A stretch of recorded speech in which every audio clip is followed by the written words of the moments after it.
Hello guys, welcome back to the channel. This is guys. अगर आप भी MST city 2021 के लिए प्रिपेयर कर रहे हैं तो ये वीडियो आपके लिए बहुत ज़्यादा इंपॉर्टेंट होने वाला है, क्योंकि इस वीडियो में मैंने आपको बताया है कि कैसे आपको लास्ट 30 डेज में रिवाइज करना है, राइट। और मैं इस वीडियो में आपको ये भी बताऊंगा कि कैसे आपको रिवाइज करना है। एक प्रैक्टिकल एग्जाम्पल भी लेके दिखाऊंगा कि मैं मतलब आपको दिखाऊंगा कि कैसे आपको रिवाइज करना होता है, राइट। तो इस वीडियो को एंड तक देखना, और इस वीडियो में मैंने जो भी बताया उसे इम्प्लीमेंट करने की अगर आप कोशिश करेंगे तो आपके डेफिनेटली बहुत ज़्यादा हेल्प होगी आपके एमएसटी सीटी प्रिपरेशन में। तो चलिए वीडियो को शुरू करते हैं। एंड गाइस देखो, ये वीडियो बनाने में मुझे बहुत ज़्यादा मेहनत लगी है, तो एक लाइक ज़रूर से कर देना। एंड जो भी वो सब्सक्राइब करने का रेड बटन होता है उसे जल्दी से जल्दी ग्रे कर दो और सब्सक्राइब कर दो चैनल को। तो चलिए वीडियो को शुरू करते हैं। तो गाइस सबसे पहले हम इस वीडियो के जो भी है कंटेंट्स देख लेते हैं। तो सबसे पहले हम कुछ बेसिक टिप्स देखेंगे यार कि कैसे आपको रिवाइज करना है लास्ट 30 डेज में, कैसे आपको मतलब क्या क्या पढ़ना है आपको, ठीक है, और कैसे रिवाइज करना है ये सब हम देखेंगे। एंड उसके बाद मैं आपको एक प्रैक्टिकल एग्जांपल भी लेके दिखाऊंगा कि कैसे आपको रिवाइज करना होता है, जिससे आपको जो भी चीज़ें हैं वो और ज़्यादा क्लियर हो जाएंगे और जो भी आपका रिवीजन है वो बहुत ज़्यादा अच्छा हो जाएगा। तो चलिए वीडियो को शुरू करते हैं। तो गाइज अभी आपके पास 30 डेज हैं ऐसा हम मान सकते हैं। तो गाइज देखो, लास्ट 30 डेज में कुछ भी नया आपको नहीं पढ़ना है, यही मेरी फर्स्ट एडवाइस है। तो गाइज देखो, अगर आप लास्ट 30 डेज में कुछ नया अगर पढ़ते हैं, मान लेते हैं आप कुछ नया पढ़ ले रहे हैं लास्ट 30 डेज में, तो जो भी आपने पहले पढ़ा था वो आप भूल जाएंगे फर्स्टली। एंड जो भी अब ये आप नया भी पढ़ रहे हैं वो आप यार भूलने के चांसेस बहुत ज़्यादा होते हैं, क्योंकि उसका रिवाइज भी आप नहीं कर पाते, राइट। तो लास्ट 30 डेज में सबसे बेस्ट वे यही है कि जो भी आपने पहले पढ़ा है उसे ही आप फिर से पढ़ें, यही सबसे अच्छा तरीका होता है। एंड एक बात और बोलनी है कि अगर कोशिश करो कि यार जो भी आपकी बुक्स थे जिन्हें से आपने पहले पढ़ा था, मान लीजिए टेक्स्ट बुक या कोई रेफरेंस बुक से आपने पहले पढ़ा था, उन्हीं से आपको पढ़ना है यार। जो भी आपके नोट्स हैं उन्हीं से आपको पढ़ना है, क्यों कोई भी नई बुक या फिर कोई नया मटेरियल इससे आपको यूज़ नहीं करना है। तो इस बात का ध्यान रखना यार कि कुछ भी आप नया ना पढ़ें, राइट। तो गाइज मेरी सेकेंड एडवाइस आपको यही रहेगी रिविजन करने के बारे में, कि देखो आपके पास जो भी आपका नोट्स है, शॉर्ट नोट्स है, उसी से आप यार खुद प्रिपेयर करने की कोशिश करना। शायद वो नोट्स आपने खुद बनाए हो या फिर आप कोचिंग्स ने आपको प्रोवाइड करे हो, उसी से आपको यार रिवाइज करना है। बट अगर आपके पास यार शॉर्ट नोट्स या फिर नोट्स नहीं है तो आप क्या करें कि आपके पास जो भी टेक्स्ट बुक होती है अपने स्टेट बोर्ड की टेक्स्ट बुक, उसी से आप प्रिपेयर करने की कोशिश करें, उसी से आपको जो भी है रिवाइज करने में बहुत ज़्यादा हेल्प होगी। तो मेक श्योर यार कि आप जो भी आपके टेक्स्ट बुक है या फिर आपके शॉर्ट नोट्स है उसी से आप रिवाइज करें, ये आपके लिए बहुत ज़्यादा हेल्पफुल होगा। कोई भी नया रिसोर्स आप मत यूज करना कि मतलब इन दोनों के अलावा आप कोई भी न्यू रिसोर्स जो भी है यूज़ मत करना। तो गाइस देखो, जो भी आपके इंपॉर्टेंट टॉपिक्स होते हैं उन्हें आपको सबसे पहले प्रिपेयर करना चाहिए, या फिर ऐसे टॉपिक्स जिसे यार आप इजी मानते हैं, मतलब जो टॉपिक्स आपके लिए इजी है उन्हें सबसे पहले आपको प्रिपेयर करना चाहिए, जिससे आपको एक अच्छा सा खासा कॉन्फिडेंस आ सके अपने आप पर कि हाँ यार चलो अभी मेरी प्रिपरेशन अच्छी हो रही है, ऐसा आपको यार एक कॉन्फिडेंस आ जाएगा, ठीक है, अगर आप इन्हीं टॉपिक्स को करते हो। तो जिससे आपके जो भी हार्ड टॉपिक्स है उन्हें भी आपको यार मतलब रिवाइज करने में आसानी हो सकती है। तो गाइस देखो, जो भी आपके इंपॉर्टेंट टॉपिक्स या इजी टॉपिक्स आपको लगते हैं उसे अगर आप करते हो तो बहुत ज़्यादा बेनिफिट होगा। तो गाइस मेरा नेक्स्ट एडवाइस आपके लिए यही है कि अगर आप कुछ भी रिवाइज कर रहे हो तो क्या करो कि एक पेपर की शीट लो और उस पर जो भी आपके की कंसेप्ट होते हो या फिर जो भी आप कुछ पॉइंट आपको इंपॉर्टेंट लगा रिवाइज करते हो वो सारा कुछ यार लिख के रखो।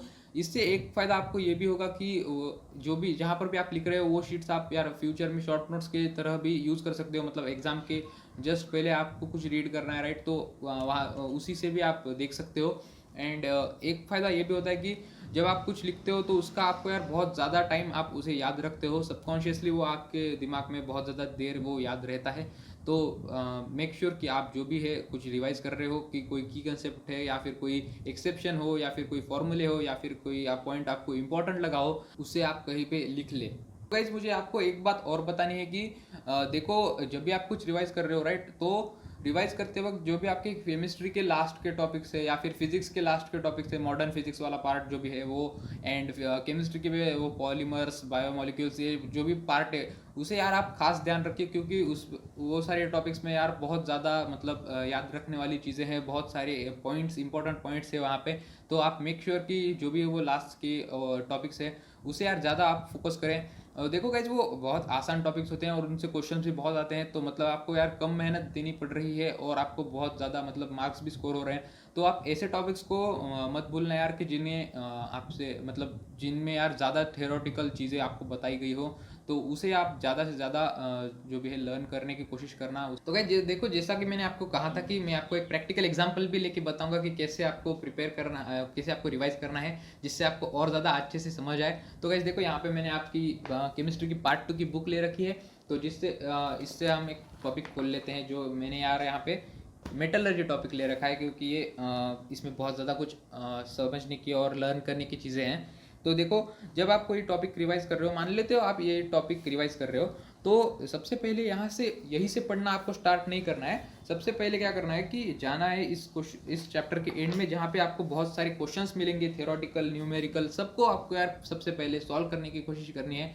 जिससे मतलब आप रिवाइज कर रहे हो, राइट, एंड तो आपको सब कुछ रिवाइज होना चाहिए, राइट। एंड इससे एक फ़ायदा ये होता है कि देखो, जब आप इस क्वेश्चंस को आप देख लेते हो, राइट, तो मतलब आपको समझ में आता है कि हाँ इस कॉन्सेप्ट से मुझे क्वेश्चंस आ रहे हैं। तो जब आप रिवाइज कर रहे होते हो तो आपका माइंड यार सबकॉन्शियसली उस कॉन्सेप्ट पे ज़्यादा ध्यान देता है और वो आपको बहुत ज़्यादा दिन याद रहता है, राइट।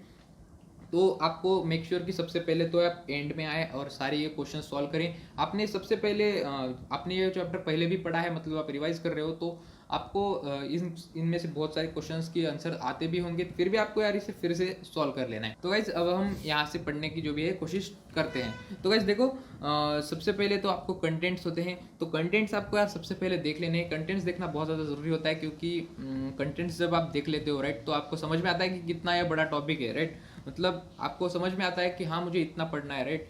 तो सबसे पहले कंटेंट्स देख लेना है एंड सारे कंटेंट्स पे बारे में थोड़ा सा सोचना है। मतलब यहाँ पे सबसे पहला जो भी है वो इंट्रोडक्शन। तो मतलब ये मेटलर्जी टॉपिक है, तो हाँ इसके इंट्रोडक्शन में क्या बताया गया होगा, तो इसके इंट्रोडक्शन में ये बताया गया होगा कि मेटल्स होते हैं यार, एंड उसमें ऐसे ऐसे प्रोसेसिंग होती है, मतलब इस टाइप के मेटल्स होते हैं, ये सब बताया गया होगा, राइट, ऐसा कुछ होगा, राइट। तो ऐसा आपको कुछ भी सोच लेना है खुद से, सबसे पहले तो ये कर लेना है।